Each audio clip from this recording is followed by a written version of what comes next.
The Promised Neverland was such a special manga, and it sucks that the anime completely ruined it. Season 1 was fantastic, but Season 2 not only cut out mostly everything, but did not showcase what the series is truly about. The Goldie Pond arc was my favorite arc in The Promised Neverland, and the anime decided to completely scrap it, not showing it at all. Today we're going to go over the arc that holds so special in my heart. We see Emma with an older man at the time who we didn't know his name as they continue to search for Minerva. Emma is desperately pleading with the man to come with her and find the human world. This man had been hiding in a secret base by himself for the last 13 years after all his friends were killed, and he never wanted to leave the place again. In this arc, Emma and Ray had already lost Norman and had to do everything themselves, from helping the children escape from Gracefield and now trying to figure out where to find Minerva. Emma carries on the burden from Norman and wants to do everything she can to not let him down. She knows that Norman wanted to be there more than anyone, and now he can't, so she will carry on for him and see the sights that Norman wanted to live in. He entrusted everything to her, saying, "I leave the rest to you," and that's why she works so hard. Eventually, Emma gets kidnapped and ends up in a strange town where she is alone in a colorful and playful town. We find out she's in a secret hunting ground called Goldie Pond where the demons still chase after humans and hunt them down like in the old days. A long time ago, this was normal, but instead they created farms to breed humans and allow the demons to eat them. There were still demons who want to throw a chase and hunt down humans, so there is a secret place like this that other demons do not even know about. Emma has now been sent there. We then meet the top two demons of the hunting ground, Bayon and Luvis. Bayon is the one who controls the whole thing and sends humans into the game with his connections. Luvis works beside him as they are known as poachers. Bayon owns this private property, and Emma ends up meeting a girl named Violet who tells her what's going on in the Goldie Pond. She tells Emma about how the farms do not know about this place as it is a hidden playground and normally demons cannot hunt humans due to a promise that was kept between both sides. We see a few demons giving small children 10 seconds to choose who we should hunt next, and as the time is getting ready to expire, we see Emma come out and throw an axe at the demon, allowing the children and her to escape. Luvis ends up seeing this and is amazed at someone like Emma because he gets bored hunting defenseless children and wants a real challenge. He wants to face a human who fights back and has the strength to kill, not someone who gets scared and runs away from everything. Emma now focuses on trying to contact Ray, and Luvis wants to make sure she never gets away from her. Emma simply cannot ignore anyone dying, so she vows to protect the humans in the game, so she tells the children of her value from being from Gracefield to use as leverage because she does not want anyone to die. This arc was so crucial for Emma as she is separated from Ray and Norman and is no longer there, so it was all set up to make her make the planning and be smart and level-headed, something she really didn't need to do since Ray and Norman were always there for her. Violet tells Emma that she's a pain to deal with because of the fact that she can't ignore anyone to die, and she realizes that she also is a hunter, but not like the demons. She doesn't enjoy killing of others, but knows at a time she has to do what it takes to protect everyone.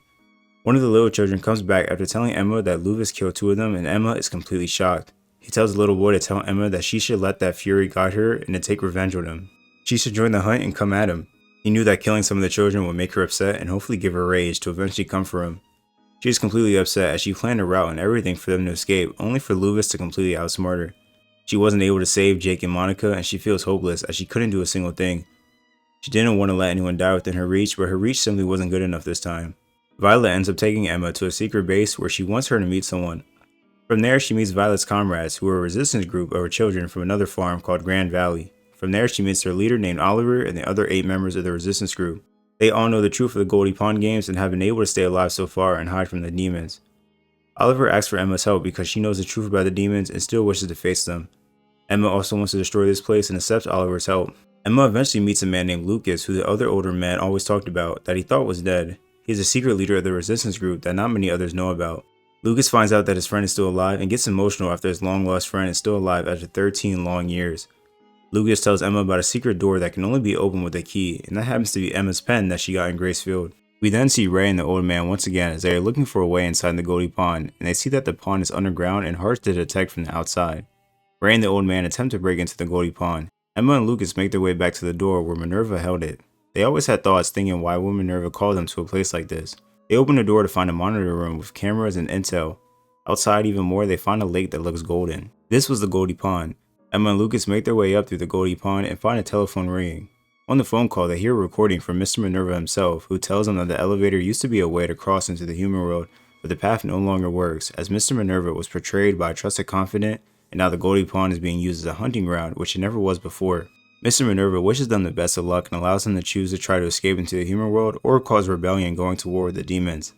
Either way, the phone disconnects and his voice is no longer there. We then end up meeting Peter Ratchey, who is the brother of James Ratchey, who was Minerva. He betrayed his older brother to preserve peace between the demons and the humans. We then see him talking to Bayon as they have an ongoing discussion. Emma and Lucas find a graph to intel for the Goldie Pond, laying out everything and figuring out where they can escape. With this, they try to make their escape plan to the human world.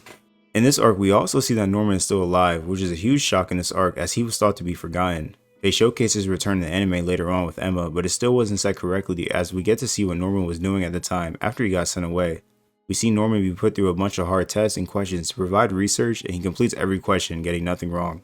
He looks to find a way to get back to Emma and Ray and figure out where he is at. We then see the resistance group get ready to plan for the next hunting game, but then the music plays as the poachers are coming one day earlier than they normally do. The demons now slowly approach and start to begin the next hunt. We see the demons on the hunt looking for the humans, trying to figure out where they are. They are now playing a game of hide and seek. We see two epic battles where Lucia and Noma of the demons were taking out to do some great planning and strategy, made by the kids with unique guns that are able to take off their masks and kill them. We now forward a bit to Emma and Luvis. Emma and Luvis talk for a bit as Luvis recognizes Emma being from Gracefield, a superb breeding spot that is rare to see. Emma then proposes a game to Luvis just like old times for him. We see Bayon, who is the head boss of the demons, but the second most powerful, and he is with Nigel and Jillian trying to find the resistance leader Lucas. They try to escape, but Bayon grabs onto Jillian and striking her with a blow. Bayon then offers Nigel an ultimatum, Jillian's life or his leader's life. Just when Nigel was going to end Jillian's suffering, Pepe comes out of nowhere with a smoke grenade, allowing them to escape Bayon's grasp. They had thought they were getting away from Bayon, but actually Bayon knew about the smoke grenade already and is now following them to return to their base, so that way he doesn't have to do much work anymore. We see a flashback for Luvis and Lucas as Luvis tells Lucas how to kill them. He is the one who revealed to Lucas that it is their eyes behind the mask that allows them to be killed, and Luvis lives for that excitement, so he tells Lucas about the game. We flash forward back to the present where Emma challenges Luvis once again to that same game. Luvis agrees and just sits down waiting for 10 minutes as he cannot attack Emma until then. Luvis doesn't see why Emma would attack him by herself, so he will wait and see if her friends show up. If she cannot bring her friends, then Luvis tells her that she better entertain them to the fullest by herself. We see Bayon again as he finds the underground base in the forest that the rebellion group would go to. Right as Bayon keeps walking in, we see Oliver and the other members of the group gang up on Bayon, shooting him. Bayon ends up being taken down, but Oliver ends up severely hurt. We cut back to Nos, one of the demons who is still completely upset over the death of the demon Noma. He has killed almost every child near him except Violet, who is still hiding. As he doesn't know what to do, he feels a shoulder on his back and thinks it's Emma, but it ends up being Ray and the old man. The old man is able to take down Noma for good with a powerful snipe. Emma and Lewis are still waiting for the time limit to finish, and Lewis gets by Emma with ease and incredible speed as none of her friends have arrived. Emma understands that only Nigel has come, so she has to think of the worst case scenario and figure out a way to win with multiple strategies. She won't allow anyone else to die on her. She wants to be the one to create the future they all want, and especially what she wants. Emma tries to find another way of talking Luvis out of fighting, asking if he can be satisfied without fighting, and Luvis says no. The time limit is up, and now Emma and Luvis are on the hunt for each other. Emma is now doing all these plans by herself. She knows how important the mission is and how she needs to figure out what to do on her own. She gets more serious than ever in this arc, and it was truly a masterpiece to see the character development into the leader she is now, and what she needed to be for the team. We see Emma coming out of nowhere, surprising Luvis with an attack from electricity. They finally have Luvis shocked, and then Nigel has one bullet to get rid of Luvis, and as he shoots, Luvis is able to block the bullet instantly. Luvis now goes in for the kill for Emma, and just as he almost gets his hands on her, he gets shot again in the distance. You see the old man and Ray here this time, with the old man saying, "It's been a while, Luvis," and his mask is now off. Emma is happy to see that Ray and Mister have come to her, and they are both okay. We then get to see the inside of Luvis's mask, and his real face is shown. The old man has some doubts about the situation and wants to flee now that Luvis has gone completely mad. Emma talks him out of it and wants to win and get out of the hunting ground. Luvis still does not have his sight from the flashbang, but is continuously on the hunt for Emma. We see Emma shoot an arsenal of shots at him as he approaches her, and we then see Ray come around and shoot as well. As Luvis approaches Ray, we see Ray kick a table at him and shooting him once more. It's just now a full-on assault with Emma, Nigel, and Ray shooting at Luvis while he still does not have his eyesight. Luvis tries to find his way outside after realizing that he is at a disadvantage, and when he gets outside, he is met with the old man on a rooftop waiting for him so he can shoot as well. As Luvis is trying to figure out everyone's coordinates, he gets a piece of a house thrown at him and is completely shocked as to what that was. We now see Adam in front of him, and Adam completely throws Luvis up into the air with a ginormous strength, leaving him speechless. Everyone still continues to shoot Luvis and catch him off guard, but he still manages to evade a lot of the bullets. Just as Luvis realizes again he cannot get close to them, his mouth is shot from the old man.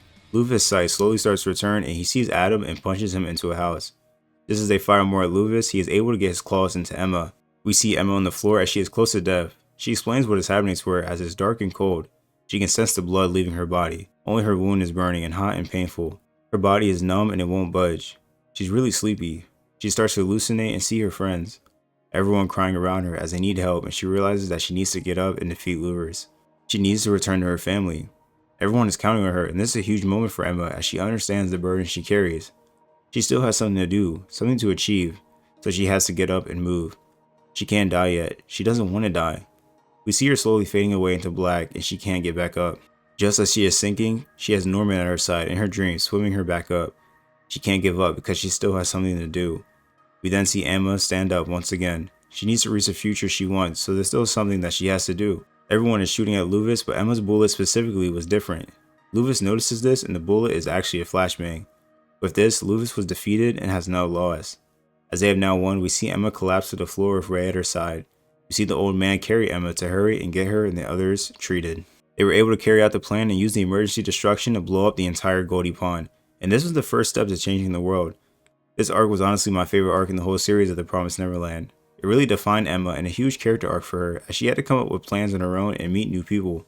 Before this, she had so much help from Norman and Ray always at her side, but this time she was alone and had to become the leader she was always capable of becoming. It sucks that this arc was not animated, and we will never get to see how wonderful this arc really was.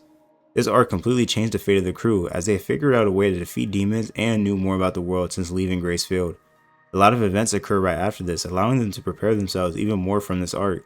The battles and strategy and cooperation in this arc were amazing. It really got to show how smart the children really are and what they can do when they put the test of despair and hope at their side. I hope you guys enjoyed this arc, and definitely go read it if you get a chance. A series that I will cherish forever in my heart. Well, I thank you guys for watching the video. Please like, comment, subscribe, and I'll be back in the next one. Peace.